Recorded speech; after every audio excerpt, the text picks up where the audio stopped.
I don't think we have nothing controversial, not, so. You're good to go then. I'd like to call, welcome everybody to our regularly scheduled, DSS board meeting. Reminder to everyone in attendance, to please silence your mobile devices. And, I'll ask Commissioner Harding to lead us in the invocation. Let us pray. Our gracious Heavenly Father, as we gather here tonight as elected officials to determine the county's business and DSS, Father, I ask that you would be with us, that you would lead, guide, and direct our thoughts in this process. Father, we thank you for the beautiful day you have given us. Be with each and every one of us and our families and our community. These things we ask in your name. Amen.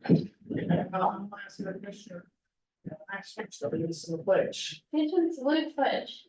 I pledge allegiance to the flag of the United States of America and to the republic for which it stands, one nation, under God, indivisible, with liberty and justice for all.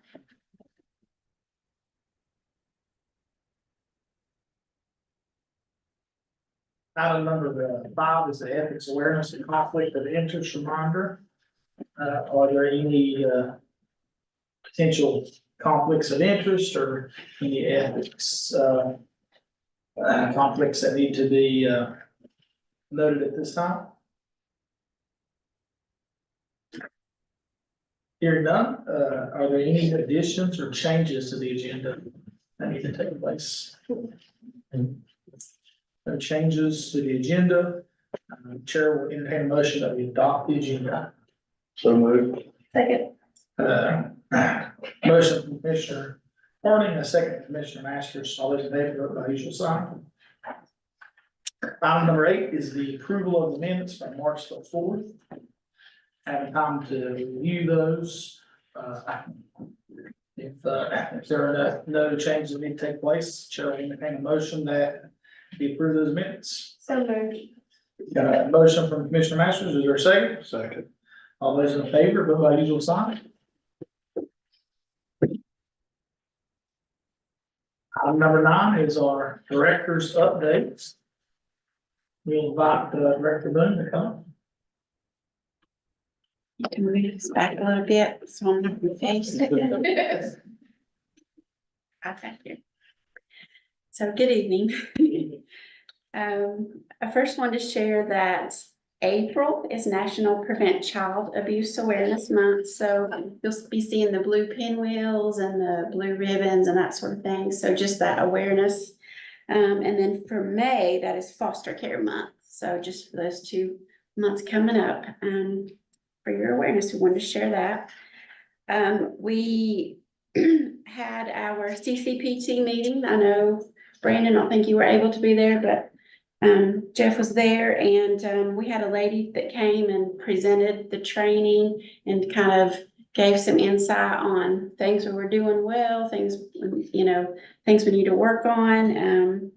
I feel like overall it went well, don't you, Jeff? As far as I feel like we're doing what we're supposed to be doing as far as that group. So she did say that there's child protection team and then there's child fatality team. And currently there's two different meetings, but the state is merging those two. And we did get an email about that. I want to say about 2 weeks ago that is officially happening in July. You're going to start that process. So just for your awareness, we have talked about those 2 meetings in the past.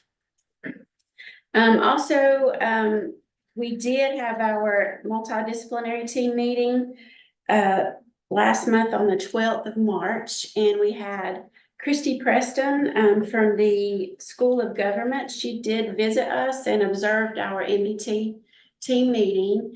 And she also provided a training again of things, we should be doing, making sure we are. And she stayed and observed our meeting that day and provided some great feedback that she thought we were doing an amazing job.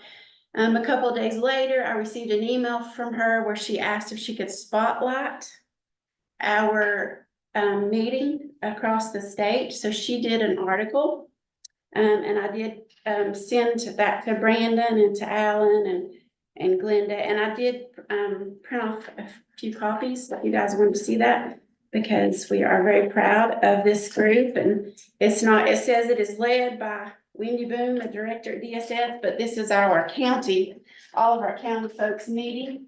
And I think we're doing a great job pulling together all of the resources, the agencies in the county, and meeting to discuss our elder population. Our Norma is a part of that group, and we really appreciate her being with us. So I just wanted to share that with you all tonight. We do have our next MDT meeting tomorrow at 11, if anyone would like to join us. We have our law enforcement meeting this Thursday at 11. We did host our foster parent social worker kind of roundtable discussion. We held that on the 14th of March. Went really well, a lot of discussion here again on things that we're doing, things where we can improve. Just, we really tried our best to open up communication of what's going well. I know Sean was a huge part of that. And overall, I think we probably had, how many families show, Sean? Would you say about 12 different foster families? So it was great because we had the social workers there. And so if the foster parents had a concern or a praise, the social workers were able to hear that and back and forth. So it was really great for us, for Sean to provide clarification with the foster parents on some things that we can and cannot do. So yeah, I felt like it went really well, and we'll continue to do this periodically. And then lastly, I wanted to share that, and I know I had shared this with you also, Brandon, the North Carolina Association County Boards of Social Services. They're hosting a conference on April the 19th in Greensboro.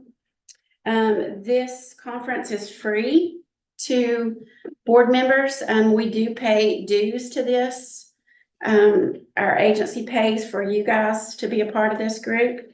And that is going to be held, like I said, April the 19th in Greensboro. I also have information on that, just in case you didn't get it. But the deadline for registration is the 19th of March. So if you think you want to go, let me know and I will send this registration in. Like I said, it's in Greensboro at the Curry Convention Center. And they're going to be talking about like Medicaid expansion, see what some of the highlights are, just new board member training, community advocacy, leadership, legislative actions. So I feel like it would be a great conference for those that want to attend. I think that's all I have tonight. Any questions for Wendy? Thank you. Sean? Good evening. Good evening. How are you? All right. Not too many changes or really updates from last month. We're hovering right around 40 kids. We're averaging 40 for the year. We got 41 in custody right now. We did have 2 new kids come in custody and 1 leave. We're also hoping that we have 1 close this month and going back home as well. So hopefully next month we'll have that as a celebration. Kids cleared for adoption. We have 6. We were scheduled for a TPR this month on another child. The parent chose to relinquish instead. And so we didn't have to go through that process. We had to wait. There's a 7-day waiting period that we have to wait after relinquishment. So we couldn't reflect it on this report, but technically speaking, we actually have 7 kids actually free for adoption because that window expired on that relinquishment. And so that child is technically now free for adoption, and we're working on that. And that child, actually, there is a actual home, in our community that's actually wanting to get more information about that young child and get to know her better. So that could be a potential forever home for her. That was my question, was all of the ones that have been approved for adoption, are they in their, like, adoptive? So out of that group, talk about that 7. So the one that just we got relinquishes on, she's currently in a local foster home with starting visits with a potential adoptive home. So that's that. We have 2 siblings that are free for adoption. They are in the home together, working out some therapeutic things, but the long-term goal is that family's going to end up adopting them. Okay. And then we either have another child, then the other children are not in pre-adoptive homes. Some of them are in therapeutic situations where they're just not able to be adopted yet. Some of them are older and they don't want to be adopted, but they're still technically in that category. And then we still have a kid that's not on this list because we can't count them yet, that's in the appeals process. And that child's actually already in an adoptive home. So as soon as we get the appeals back, we can finalize that adoption. Just a quick update. We have one child identified as being in a crisis center or a psychiatric hospital. At the time this report was generated, that was the situation, but we have our young man who came out of the state hospital and is now in an IDD program. He's doing well. The transition went really well. And so we're hoping that's going to be our long-term solution for this young man. What was that program, Sean? It's he is currently in what is called either a place on my own or a home on my own. I'm sorry, I forget the first part but it's either a place of my own or a home on my own. Myself and Greg, Duncan went out, visited the home prior to our transitioning to that home. We just wanted to get a feel for the home before we put our kid there. And awesome group of people. We went and Greg and I picked him up from the hospital and took him there as well and got him settled in. He has his own room, has a TV. He's settled in really well. They wrapped around him, getting the school situation situated for him, making sure that his needs are met. He's going to need some specialized education type situations. So we're really happy with the program so far and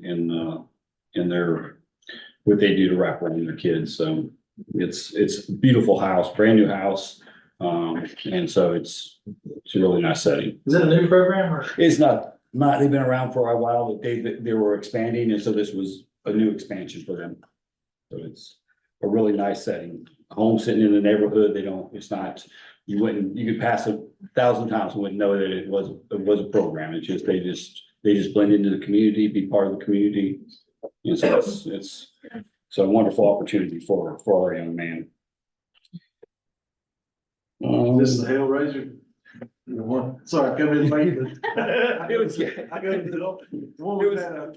Yes, it was one that we've had some challenges with. Gotcha. But he has been doing phenomenally well. Awesome, that's good, that's what So- I'm glad to hear. Yes. Sorry for my description. It's, I think you knew who I was talking about if I said that, so. Yes, so we are, yes, he is,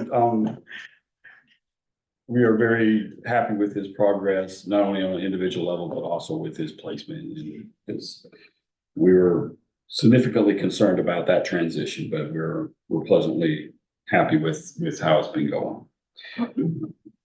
We have 4 families actually in the licensing process, which is wonderful. Currently have 12 homes licensed here. So we're hoping to, the next couple of months, probably within the next 6 months, add 4 new homes to the ones we have. Calls that came in, we had a pretty busy month for CPS. We had 21 calls that came in. 12 of those were screened in. You kind of look at the uptick in that compared to February where we had 12 calls and 5 screened in. So our APS our CPS staff, on assessments and investigations have been quite busy. In-home, we've had 2 cases closed and we have 2 currently open cases, and we're actually getting ready to transfer some new cases this month into that. So that's going to go back up for the April numbers. Well, that's the CPS. For APS, a little downtick this month, from last month. Give our folks a little bit of breathing room. 6 reports, but they screened in 5 of those 6. And so at the end of the month, they still had 4 open cases that they were looking at. We have also 5 cases that are in case management services as well. We have a couple of open cases right now that's probably going to be moving in that direction as well. Then the special assistance in home, 2, that's we've been averaging right there at that. Representative payee 11, guardianship 11, plus the 4 we have in contract. So nothing's really changed there. So facility complaints, this year we've dealt with a lot of facility complaints.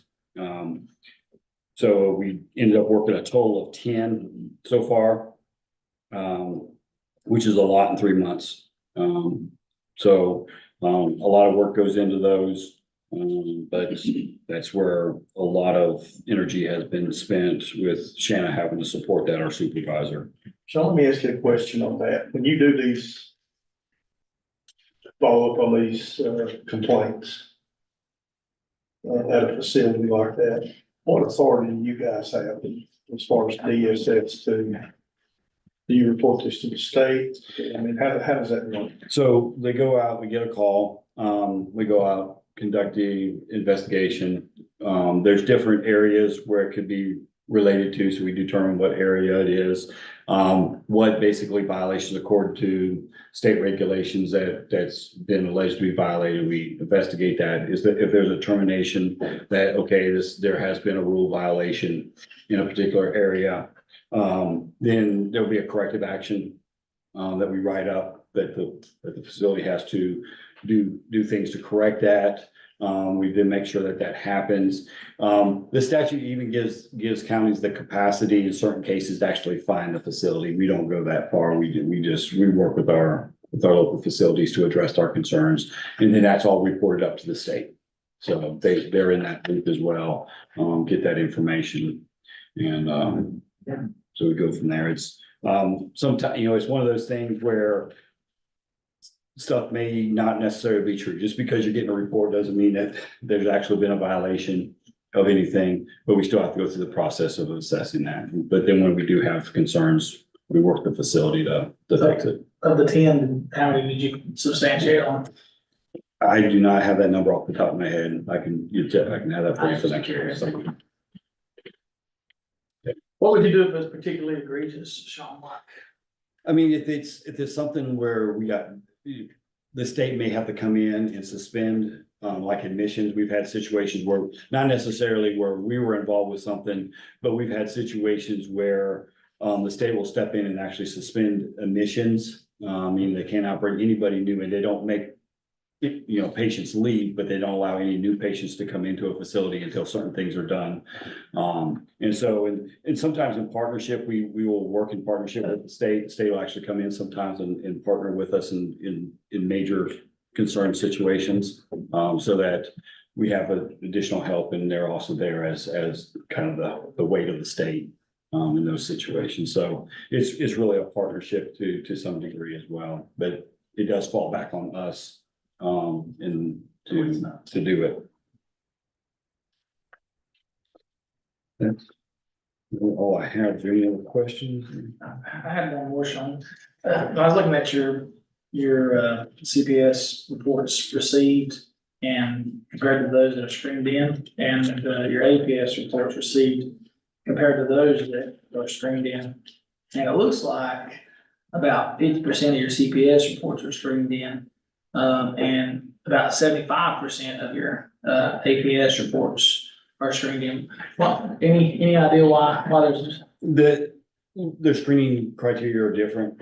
So for the adults, it's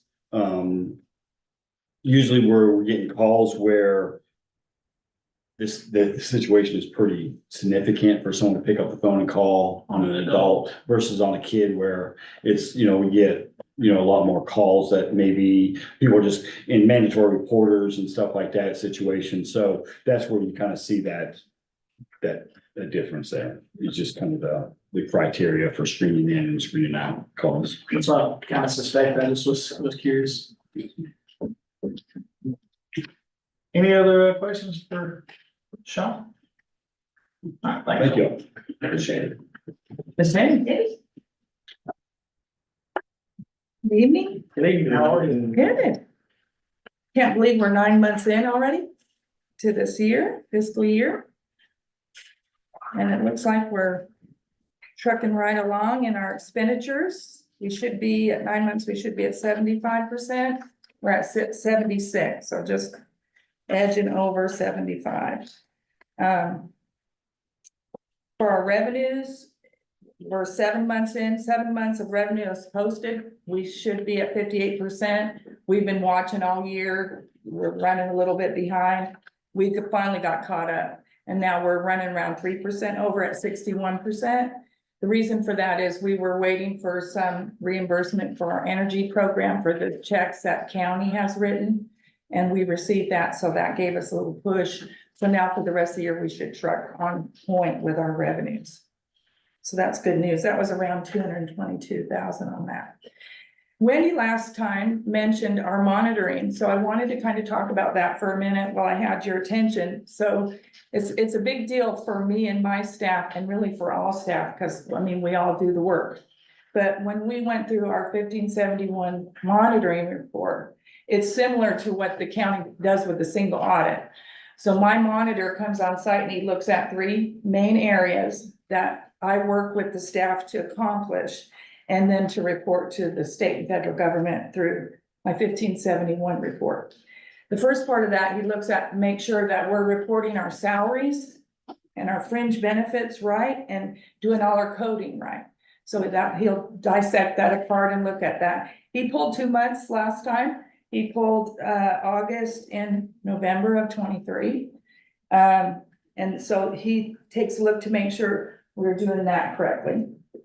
The second part of that is he'll look at my operating costs, our operating costs, how we report those, how we're trying to pull down reimbursement for those.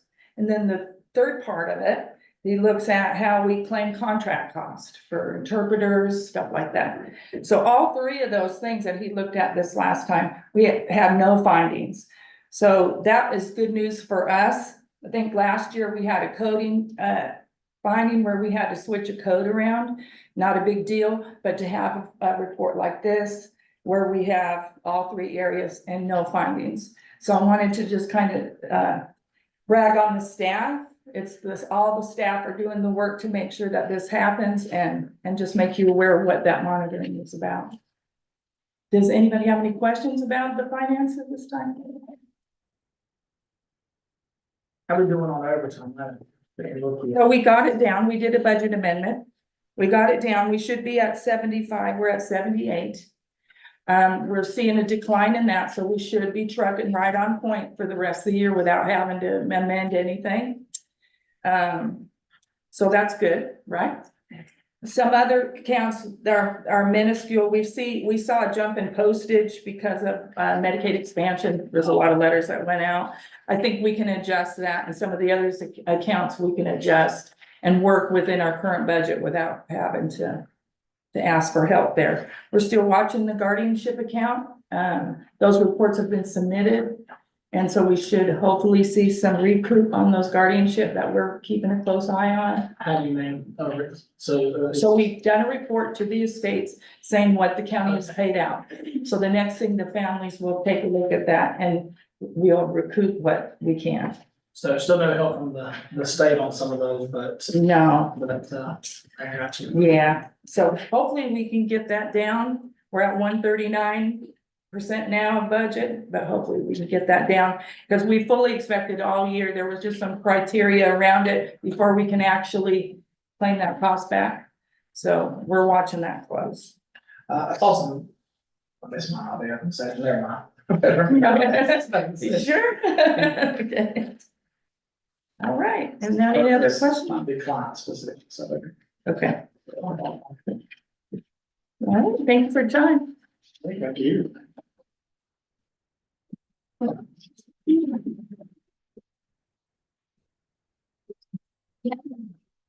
Say there are no items for discussion. Now, is there a need for a closed session?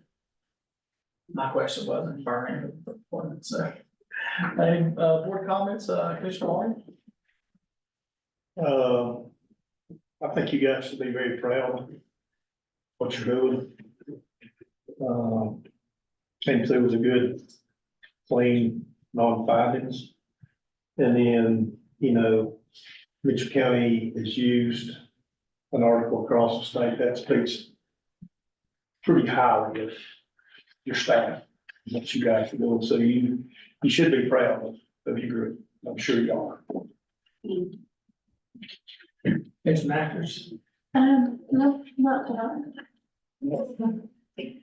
As usual, I appreciate you guys do a great job, your whole staff. I entertain a motion that we adjourn. Second.